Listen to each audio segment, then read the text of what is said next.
I never imagined I'd be here, sitting in front of a screen, typing out the words that I've kept hidden for so long.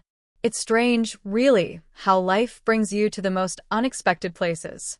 And yet, Here I am, deep into the shadows of Reddit, about to share something I've carried with me for far too long.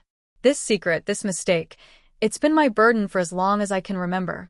I thought I could bury it, forget about it, but the guilt has been relentless. It gnaws at me every day, reminding me that no matter how perfect everything may seem on the outside, there's a crack beneath it all. And that crack, it's growing. My name is Emily. I'm 34 years old, and I live in a house that could easily be described as idyllic, a small, cozy place just outside Portland, nestled among trees and quiet streets. It's the kind of place you see in postcards, where life moves at a slower pace, and everything feels comfortable. We don't have the glitz and glamour of city life, but there's something beautiful in the simplicity of it all.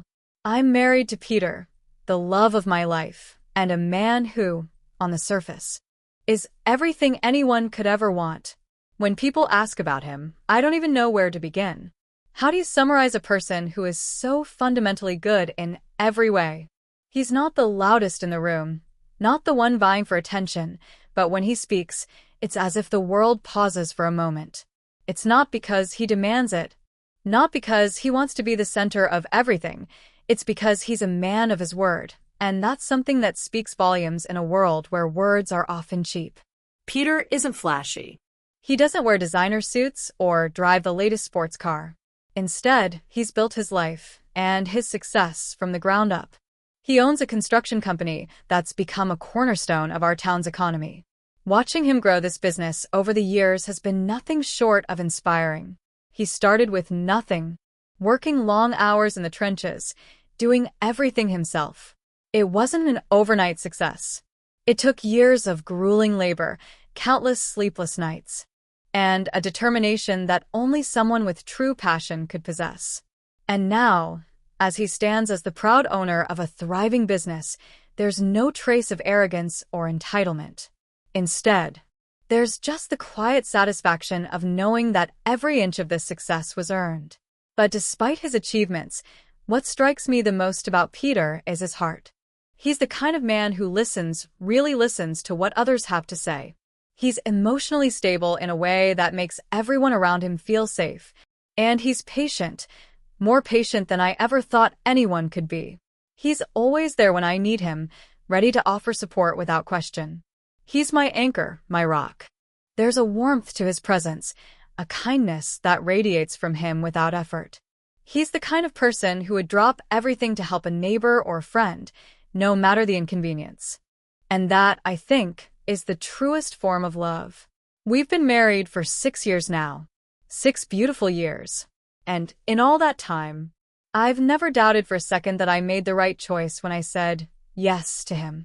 The love hasn't faded. If anything, it's only grown stronger, deeper. When I wake up every morning, his smile is the first thing I see. And every evening, we share a moment of intimacy, not just physically but emotionally, something that strengthens the bond between us in a way I never thought possible.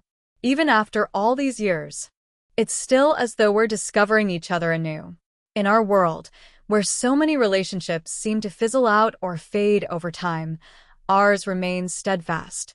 He's everything I could have asked for and more. He's patient, emotionally stable, understanding, and always there when I need him. If you were to ask anyone who knows us, they'd tell you that we're the picture of a perfect couple. We complement each other in every way. Yet, despite all of this, despite having the kind of husband that many women would envy, I made a mistake. A mistake that has haunted me in ways I never thought possible. It wasn't a simple mistake. It wasn't a fleeting moment of weakness. It was something that threatened to unravel everything I had built with Peter, everything that we had built together. And now, as I sit here, staring at the screen, typing out these words, I can't help but feel the weight of it all. I've kept this secret for so long, thinking I could protect my husband from it, thinking I could carry it alone. But now, as the years have passed, I've realized that keeping this secret, this burden, to myself is doing far more harm than good. It's time to share it. It's time to face the consequences. And it's time to finally let go of the guilt that's been suffocating me. Before Peter, there was Chris. I often find myself thinking about him, about us, and how it all unraveled. Looking back, it's hard to believe how much of my soul I handed over to someone like him. Chris was a paradox, a contradiction wrapped in a layer of leather and ink. He was the definition of chaos, the kind of man who thrived on the unpredictable, who lived for the next high, the next thrill.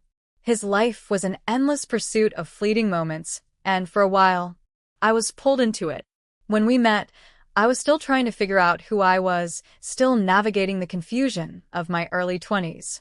I was 22, impressionable, with a heart that wanted to experience everything, the highs, the lows, the in-betweens. I didn't know exactly what I was searching for, but Chris seemed like the answer. He was everything I wasn't: spontaneous, adventurous, carefree. There was an electricity in the air when he walked into a room, and I was drawn to it like a moth to a flame. He had this magnetic energy, this dangerous allure. He didn't need to speak much, his presence was enough. Chris wasn't what you'd call successful, at least not in the conventional sense. His resume was a string of odd jobs, a mosaic of temporary positions that never quite led to anything substantial. He didn't care about stability or security. His world was an ever-moving blur of bars, late-night drives, and spontaneous road trips.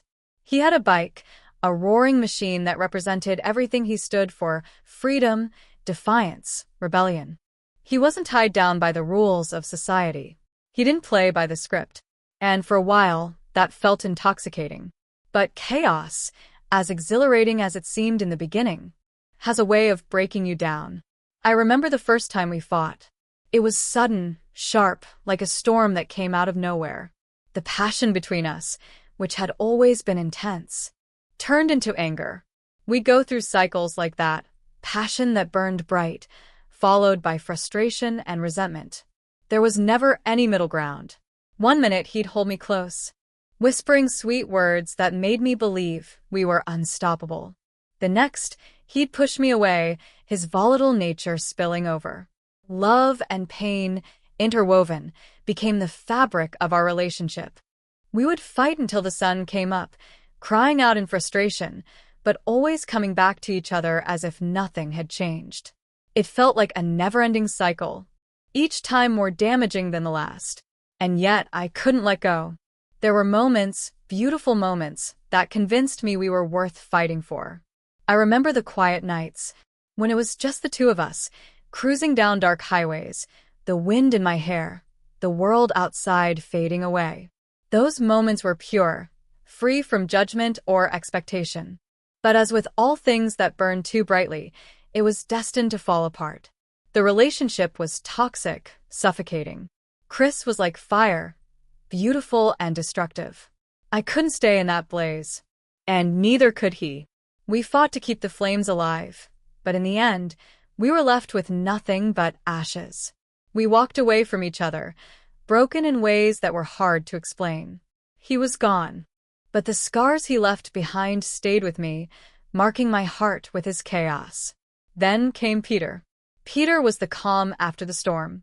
I met him not long after Chris, at a time when I was still picking up the pieces of myself. He was everything I needed at that moment: steady, dependable, grounded. The wildness in me had burned out, and now I craved peace. I didn't want to live in a whirlwind anymore. I wanted something real, something lasting. Peter represented stability. He wasn't the kind of man who would set my heart racing with spontaneous adventures or reckless decisions. Instead, he offered me something far more valuable: security. He listened when I spoke. And when I needed reassurance, he was always there, a constant presence in my life. With Peter, I felt safe. I didn't have to worry about the next explosion, the next argument. His calm demeanor was a balm for the chaos that had ruled my life for so long. He showed me a different kind of love, gentle, steady, and unwavering. He respected me, valued me in a way that made me feel like I was enough. And for a while I thought that was all I needed. But even though he was everything Chris wasn't, there was something missing. I didn't feel the spark I once had. I didn't feel that rush of excitement, the adrenaline that came with chaos. Peter made me feel secure, yes. But there was a part of me that wondered if life with him would be too quiet, too predictable. And as I settled into this new life, a whisper in the back of my mind told me that maybe I was still craving something more, something I couldn't quite put into words. For a while, I believed that I had found my happily ever after. The years with Peter were peaceful, comforting even. But as time went on, I started to realize that stability, while essential, could also become suffocating.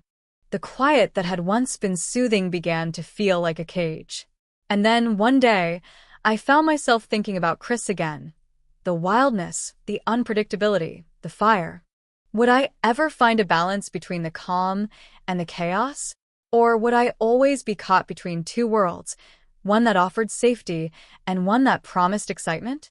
In the end, I think it was Chris's chaos that had always drawn me in, an irresistible allure that made everything feel alive, even when it hurt.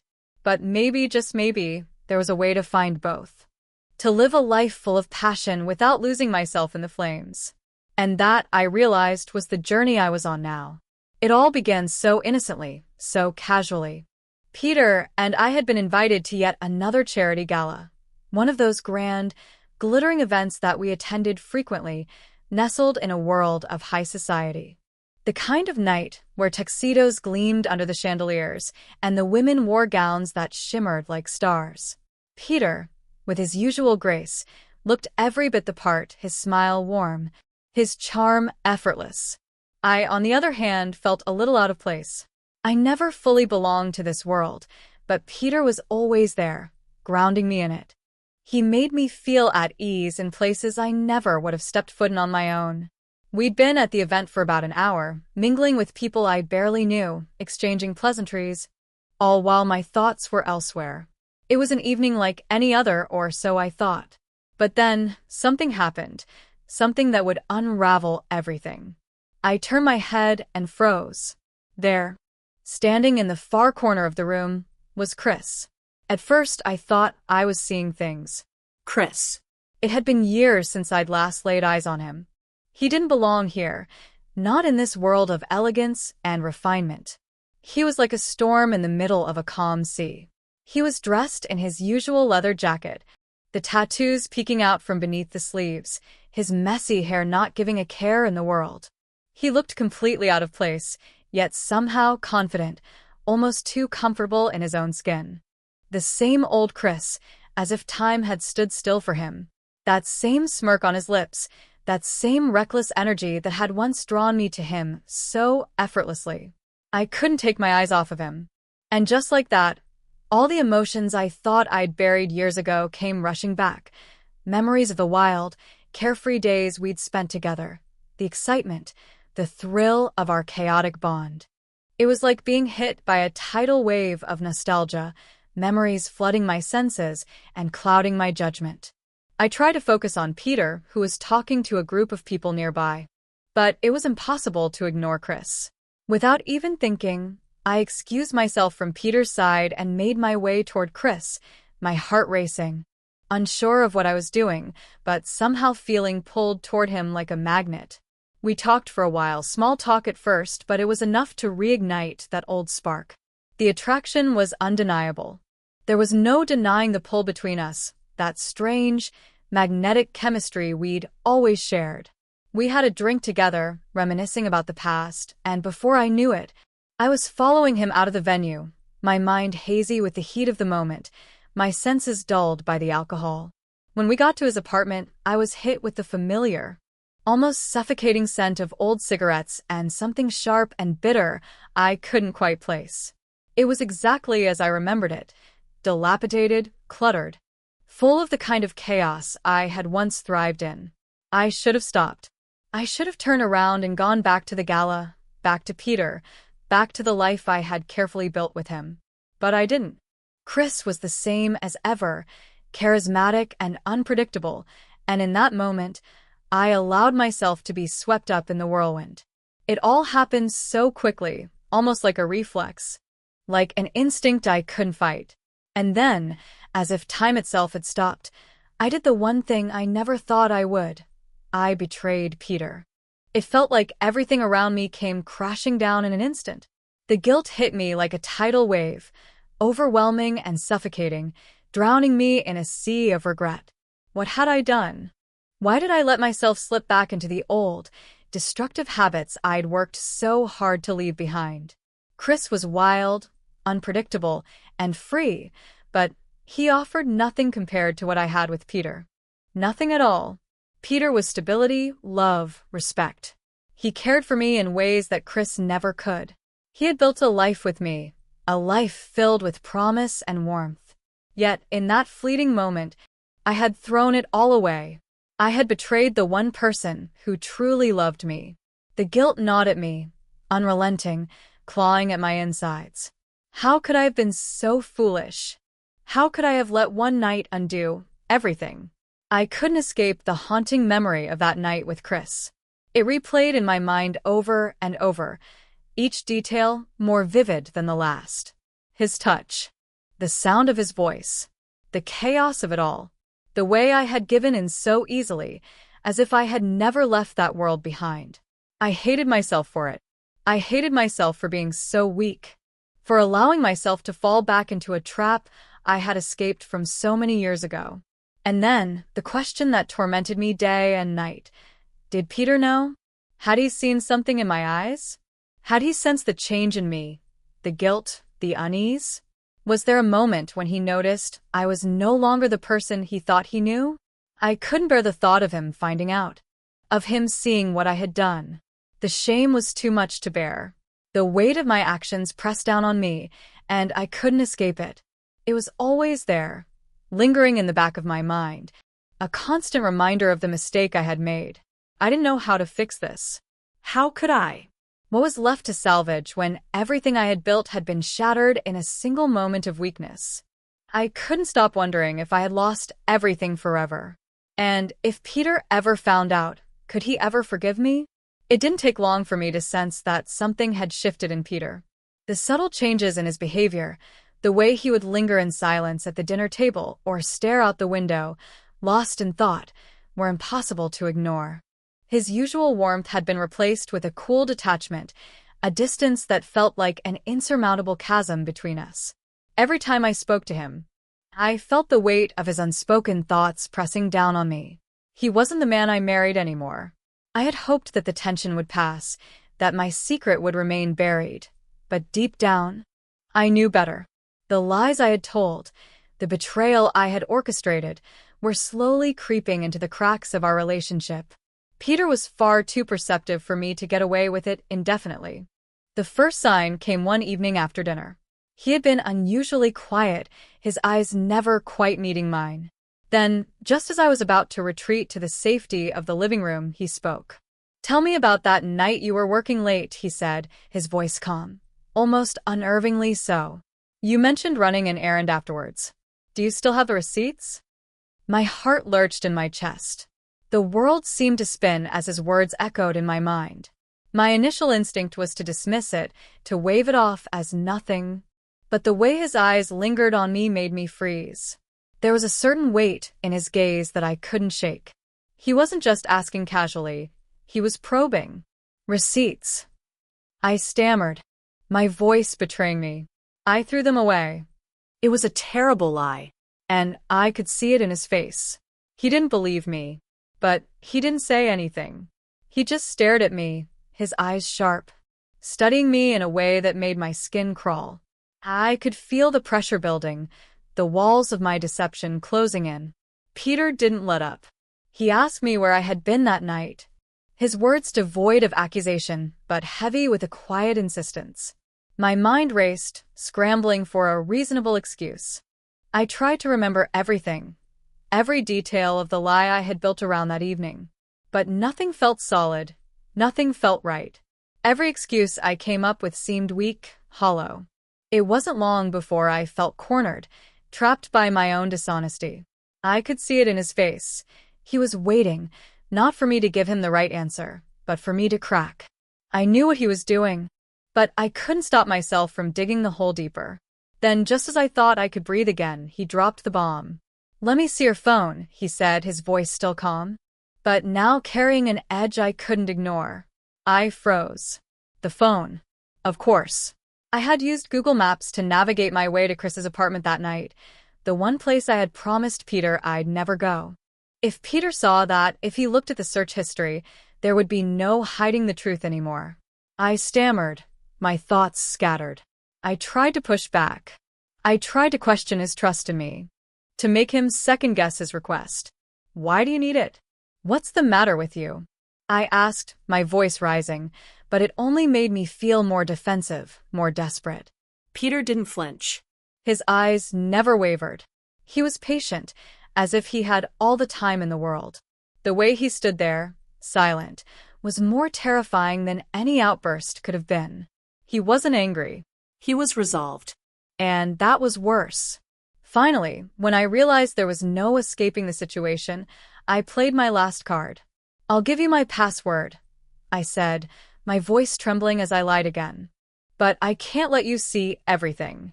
I need my privacy, too." I handed over the password, hoping for a miracle. I thought that if I could just buy myself some time, maybe, just maybe, I could figure out how to get out of this mess. But as soon as I walked away from him, I knew it wouldn't work. Not forever. For days, I found myself avoiding Peter. I worked late, stayed out longer, ran errands I didn't need to run. I was drowning in the weight of my guilt, but I couldn't face him. Every glance in his direction felt like a silent interrogation. I could feel the eyes that followed me, the questions that hovered in the air, suffocating me. But I kept pretending, kept hoping that if I just kept running, I could outrun the consequences. But it was only a matter of time before the truth came crashing down. One morning, I woke up to find a letter on the kitchen counter. The neat, precise handwriting was unmistakable. It was Peter's. But it wasn't addressed to me in the way I was used to. There was no love, no affection, just a cold finality. My heart skipped a beat as I picked it up and read through the words. He knew everything. The letter wasn't just a declaration. It was a sentence. Peter had found everything. Not through my confession, but through the evidence I had so foolishly left behind. The receipts, the Google history, the countless lies I had told. All of it. It had been laid bare for him, and now there was no turning back. He had taken the next step. His lawyer was handling the divorce. The words hit me like a physical blow. My vision blurred. The letter shook in my hands as I read and reread the words, unable to comprehend fully what was happening. Divorce. Peter was done. He was no longer trying to save us, to salvage whatever remained. He had crossed the line, and now it was too late. I collapsed against the counter, my knees giving out beneath me. The world around me spun in chaos. I couldn't breathe, couldn't think.